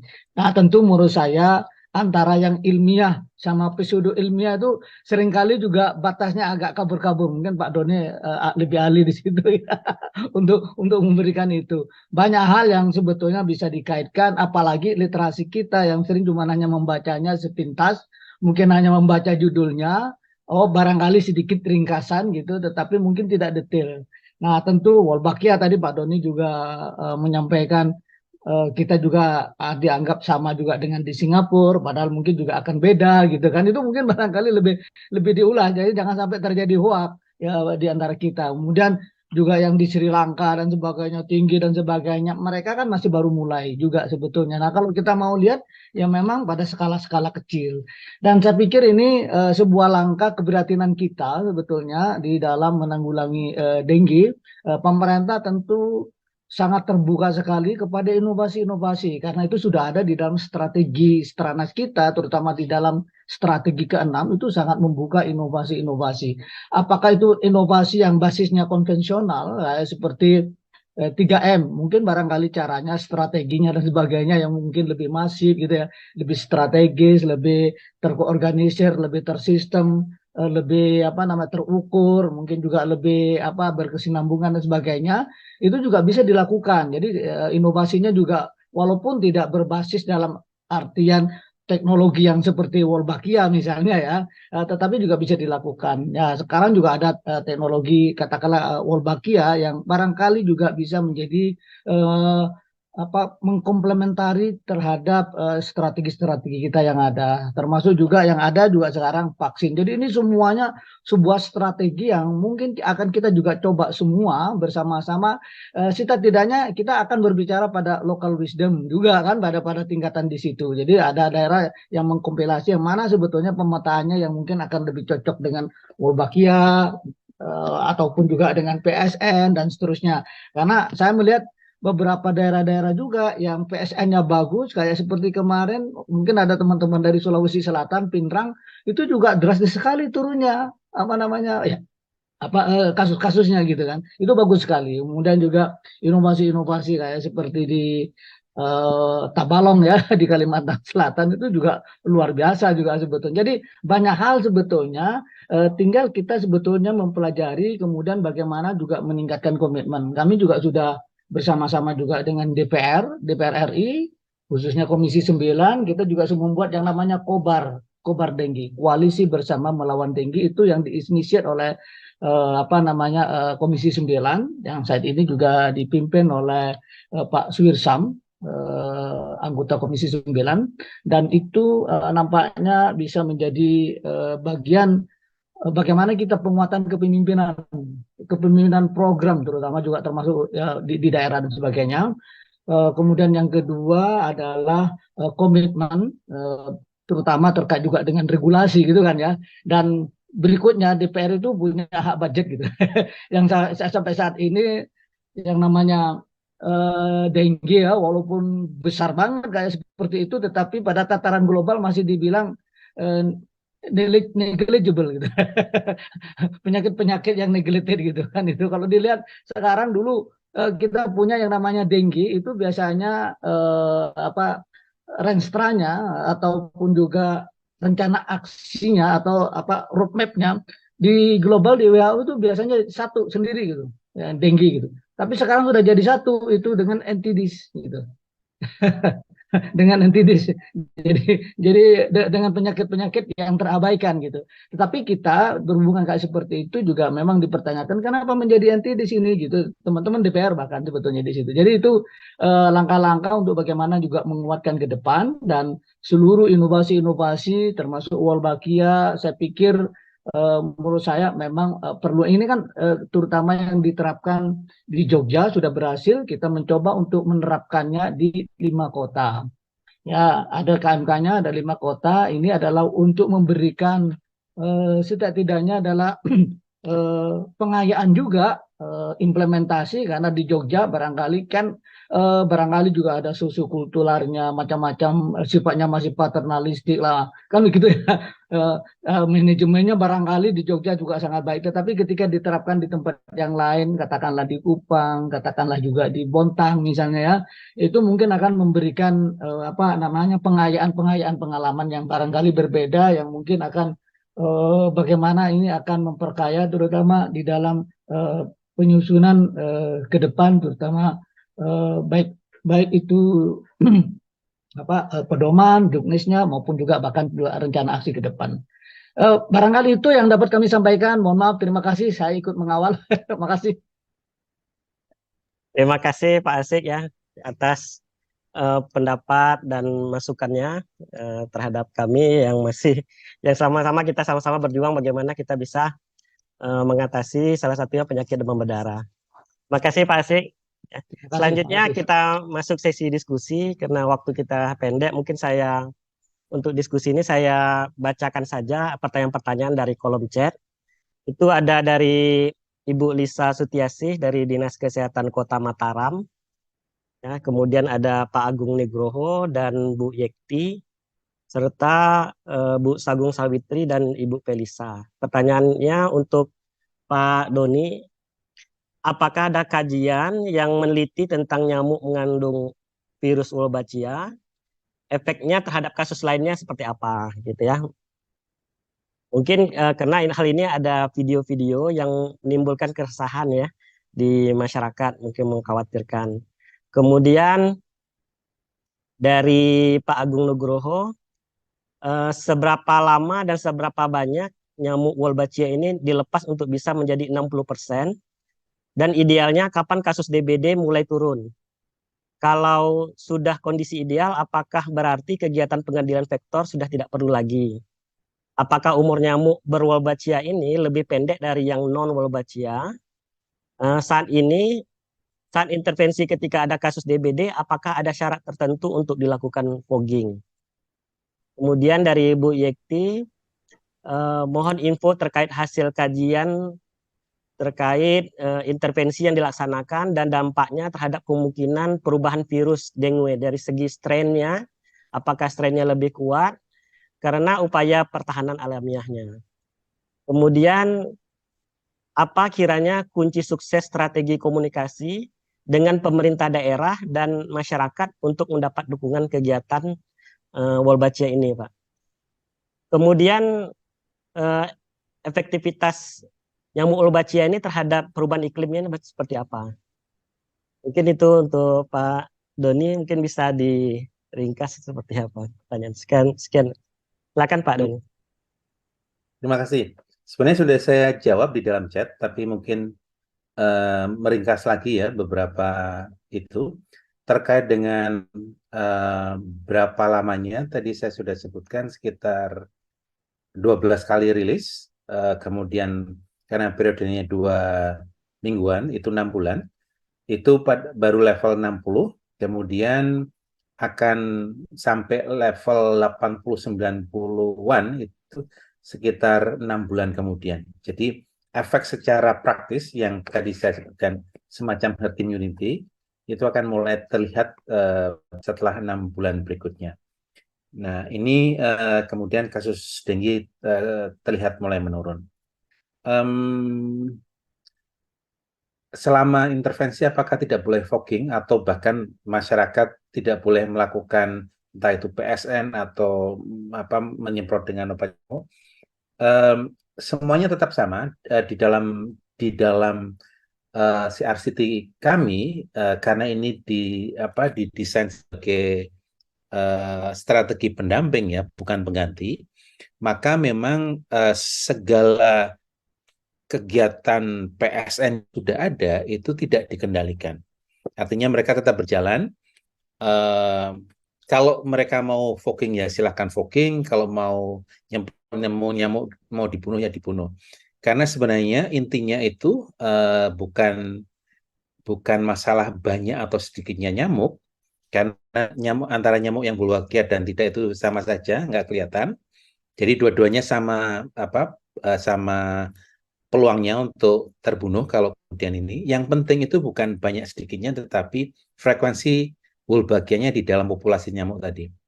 Mau 1000, mau 10, kalau wolbachianya 85%, 90% itu lebih baik. Ya, kalau jauh lebih sedikit akan lebih baik lagi, tapi kalaupun banyak nyamuk wolbachianya itu 90% itu sesuatu yang kita tuju. Nah, terkait dengan Bu Yekti, kami melakukan monitoring. Memang kami saat ini masih melakukan analisis untuk whole genome sequencing-nya. Nanti mungkin kalau sudah ada hasilnya akan bisa kami share. Demikian juga terkait dengan dampak akibat iklim. Nah, ini sesuatu teknologi yang baru. Kita perlu tetap memonitor apakah dampaknya akan cukup signifikan. Memang pernah misalnya pada awal dulu, ketika pertama kali melepaskan ada di satu pulau kecil di Vietnam, ada penurunan nyamuk berwolbachia setelah ada heat wave di sana, tetapi kita tidak tahu heat wave yang seperti apa yang akan berpengaruh terhadap hal tersebut. Di sisi lain misalnya ada strain Wolbachia lain yang lebih tahan panas. Misalnya World Mosquito Program itu menguji coba kombinasi antara WML Wolbachia yang dari Drosophila melanogaster plus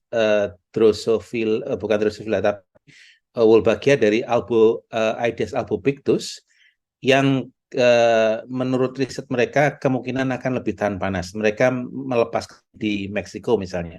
Jadi memang ada banyak hal yang masih menjadi frontier dalam penelitian, tetapi dari sisi efikasinya sendiri ini sudah ada pembuktian yang cukup adekuat dan cukup signifikan. Terkait dengan strategi pendekatan pelibatan masyarakat, saya rasa kami di Jogja juga pernah mengalami apa yang di Bali saat ini, meskipun dalam skala yang lebih kecil, tetapi juga waktu itu menjadi mendapatkan coverage nasional, bahkan waktu itu Badan Intelijen Negara juga mendatangi kami, seluruh media nasional juga meliput kami. Tapi saya rasa salah satu kunci berhasil menghadapi hal tersebut, krisis komunikasi, adalah keterbukaan informasi. Bahwa tidak ada sesuatu apa-apa yang ditutupi dari penelitian ini, masyarakat bisa melihat seluruh prosesnya, masyarakat bisa selalu kami ajak berkonsultasi apabila ada hal keputusan besar.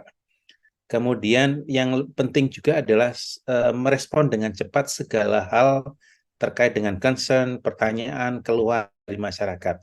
SOP kami misalnya selama ini kami harus minimal kalau bertanya langsung pada staf lapangan kami harus ada jawaban respon pertama. Meskipun mungkin mereka tidak tahu jawaban secara menyeluruh, ada respon pertama, kemudian diangkat kepada peneliti dan dalam 1 kali 24 jam harus ada respon berikutnya. Nah, kecepatan dalam intensitas dalam mendengarkan kebutuhan masyarakat dan kecepatan merespon itu juga akan meningkatkan trust dari masyarakat. Demikian, Bapak. Ya, cukup jelas sekali Pak Doni. Terima kasih atas jawabannya. Selanjutnya untuk pertanyaan buat Pak Khairul Hidayat. Ada 2 Pak Khairul. Yang pertama ini untuk ibu-ibu ini ya. Dari Ibu Sagung Sawitri, dari 4 macam sumber insektisida yang bisa menyebabkan resistensi serangga, bagaimana peran rumah tangga dibandingkan yang lain? Apakah ada program pemerintah untuk menangani kontribusi dari rumah tangga terkait insektisida? Kemudian dari Ibu Lisa Sutiasih dari Dinkes Kota Mataram, untuk pengujian resistensi ini siapa yang pihak yang paling berwenang, Pak? Silakan. Ya, terima kasih, Pak. Pertama terkait dengan insektisida rumah tangga. Ya, mungkin Pak Asik bisa nanti membantu dari ini ya, kalau terkait dengan kebijakan-kebijakan di pusatnya begitu, Pak Asik. Tetapi untuk yang dari hasil beberapa riset, maka insektisida rumah tangga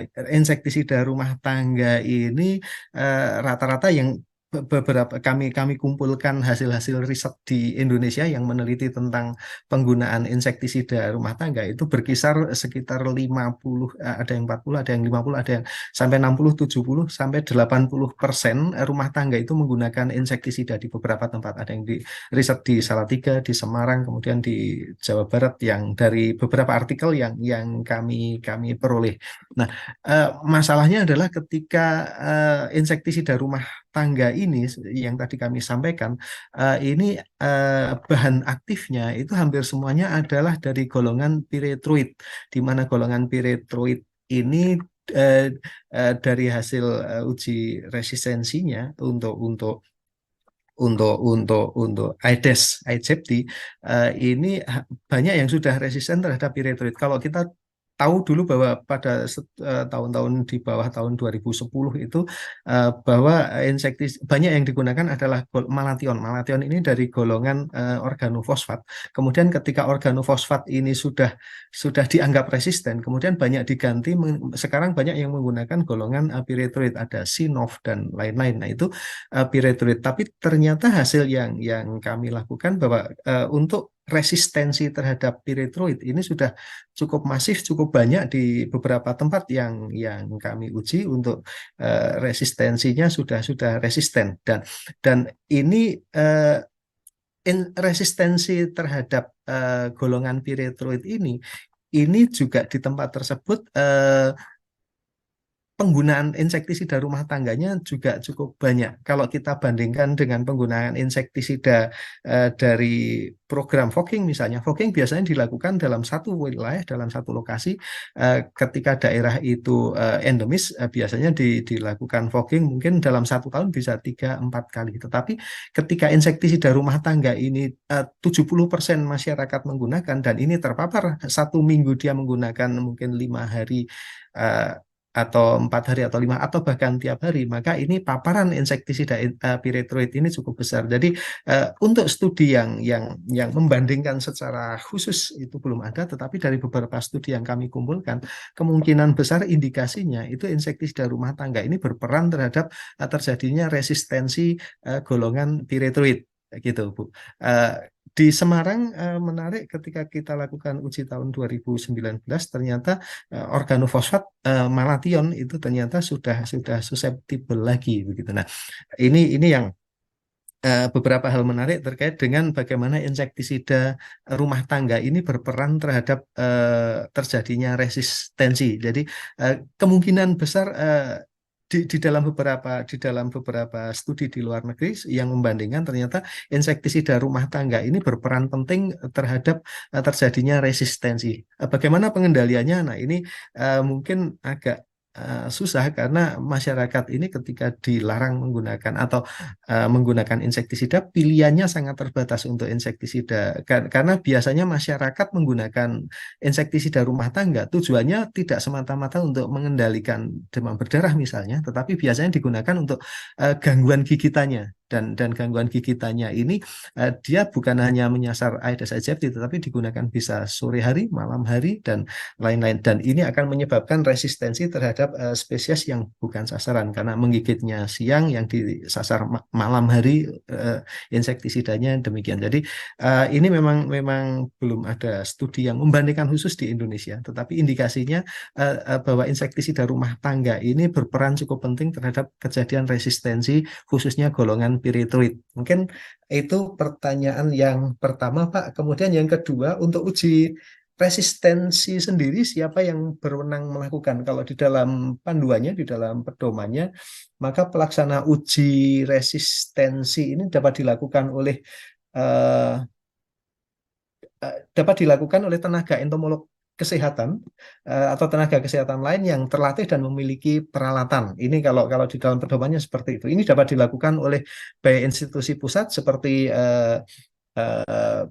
BTKL, kemudian dari P2TVZ, KKP, kemudian unit-unit Litbang yang memiliki itu, atau di daerah dinas kesehatan, puskesmas, kabupaten, kota. Hanya memang permasalahannya, kalau saya ketemu dengan beberapa teman-teman di dinas kesehatan khususnya, mereka kesulitan untuk melakukan uji resistensi khususnya dengan menggunakan metode WHO ini karena harus riring dulu, kemudian dari hasil riringnya ini kemudian dapat nyamuk yang homogen, kemudian ini baru diuji begitu. Nah, menggunakan botol itu bisa dilakukan CDC botol VOC dengan langsung nyamuk tangkapan lapangan tanpa riring bisa digunakan menggambarkan resistensi yang sesungguhnya, tetapi kesulitannya adalah untuk mendapatkan jumlah nyamuk yang cukup. Ini beberapa kesulitan. Jadi siapa yang berwenang itu bisa dilakukan oleh siapapun tenaga yang entomolog. Kalau dalam hal ini dalam petunjuknya bisa dari dinas kesehatan, dari institusi pusat atau daerah, atau bisa juga dilakukan oleh universitas atau unit-unitnya yang memiliki. Hanya masalahnya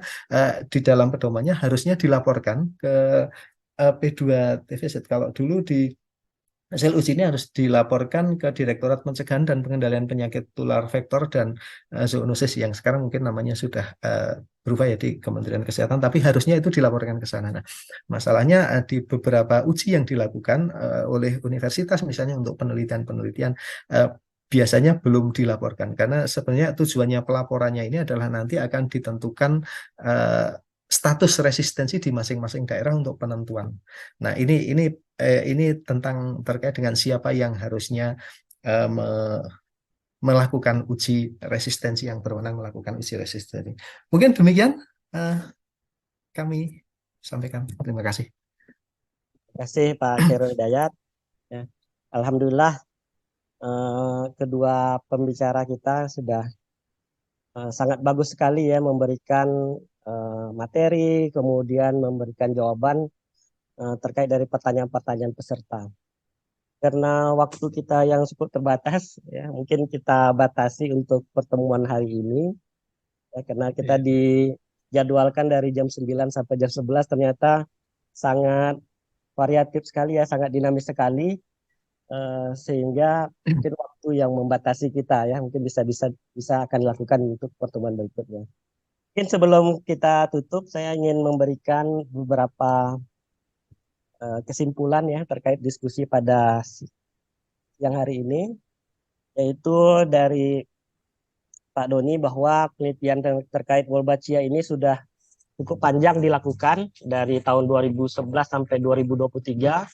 Ada 4 fase, ya, fase keamanan dan kelayakan, kemudian fase kedua pelepasan skala kecil, kemudian fase ketiga pelepasan skala besar, dan fase keempat model implementasinya. Dan ini sangat berpengaruh secara signifikan ya terhadap penurunan kasus DBD, terutama yang di tempat lokasi uji coba, dan terakhir itu ada 171 kasus per tahun menjadi 7 kasus per tahun.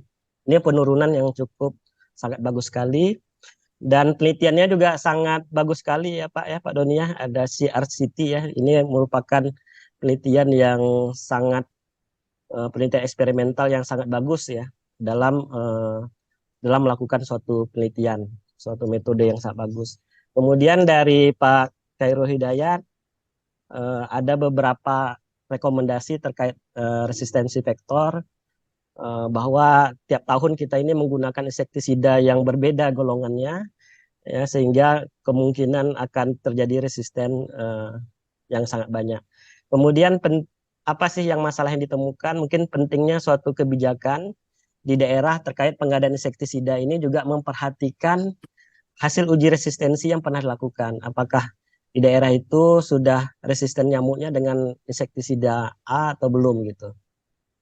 Kemudian uji resistensi ini bisa dilakukan di daerah maupun di pusat, tetapi harus sesuai standar WHO, dan mungkin dilakukan oleh entomolog, dan yang paling penting sekali sebenarnya alatnya, ketersediaan alat ini, yang mungkin tidak semua tempat akan ada. Dan sangat penting sekali hasil uji resistensi ini dilaporkan ke Kementerian Kesehatan sebagai bahan pertimbangan untuk kebijakan kesehatan ke depannya. Mungkin itu kesimpulan saya untuk diskusi hari ini. Selanjutnya kita beri aplaus dulu untuk kedua pembicara kita.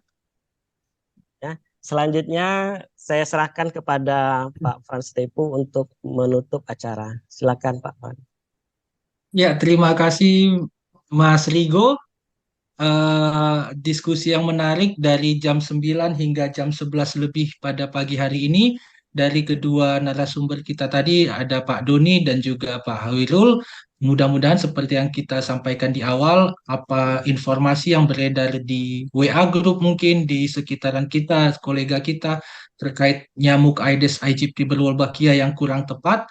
Setelah sesi kita hari ini, kita mendapatkan informasi dari Pak Doni langsung, dan juga terkait program kita pengendalian DBD, ada beberapa hal yang penting kita lakukan terkait resistensi vektor ini, mungkin bisa jadi masukan juga yang sangat menarik dari Pak Hoidul. Terima kasih juga Pak Asik atas masukan-masukannya terkait program ini, dan juga Bapak Ibu panitia, kami mengucapkan terima kasih, Bapak Ibu peserta, rekan-rekan sekalian, dan juga para senior di epidemiologi lapangan Indonesia. Kami mengucapkan terima kasih atas dukungannya. Mudah-mudahan acara Ngobras kita menjadi salah satu program PAILI ke depannya yang konsisten dan tetap berkelanjutan. Sekali lagi saya atas nama PAILI mengucapkan terima kasih kepada para narasumber, Bapak Ibu sekalian, dan semoga Tuhan tetap memberkati kita. Terima kasih, Bang Tigo. Terima kasih Pak Frans Tepu telah menutup acara. Mungkin sebagai informasi bahwa untuk sertifikat, kemudian materi, presentasi, itu bisa ada di link ya, di link Ngobras yang ditampilkan di sini, di presensi ini. Mungkin bisa diambil, kemudian bisa dikirim di kolom chat juga ya, Arina ya. Dan mungkin untuk akhir acara Foto bersama dulu, kita Mas foto Tigo ya? bersama ya, kita foto bersama. Mungkin di Tutup dulu ini Arina. Kita foto bersama.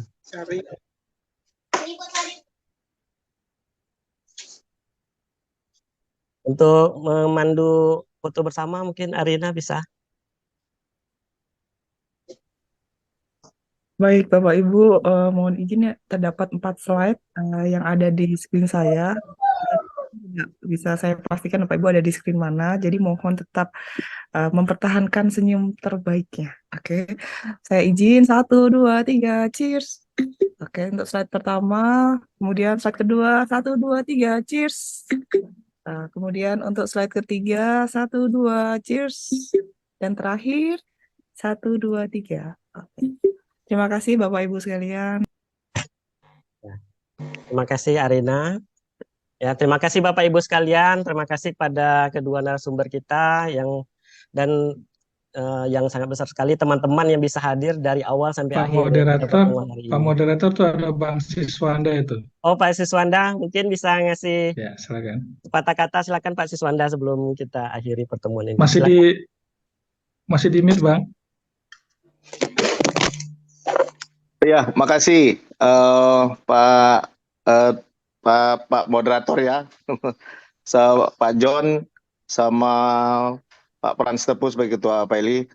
Yang saya hormati juga di sini ada Pak Riris, ada Pak Asi dan Pak Moderator yang dari BRIN juga. Saya sangat senang sekali ya teman-teman. Ini yang saya harapkan, yang kita harapkan selama ini agar ngobras ini tetap berjalan dengan lancar dan baik. Materi-materi yang kita sampaikan bukan hanya tentang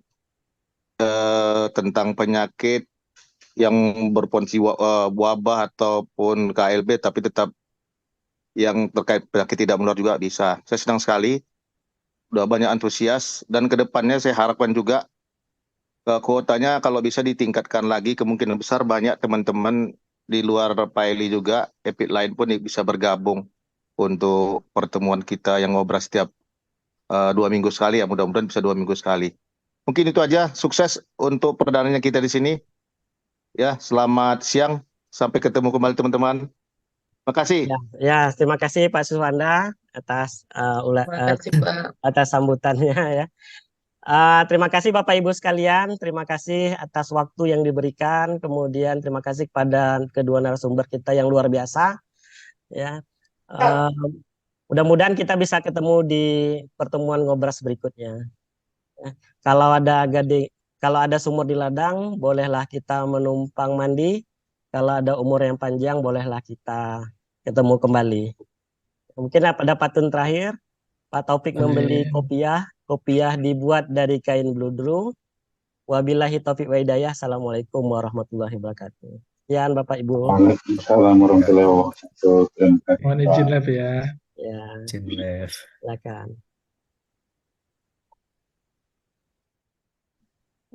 Makasih, izin live. Ya, Makasih. jangan lupa link presensinya untuk sertifikat. Makasih, Pak Ringo. Iya, Bu Yati. Kita ingin live ya, Pak.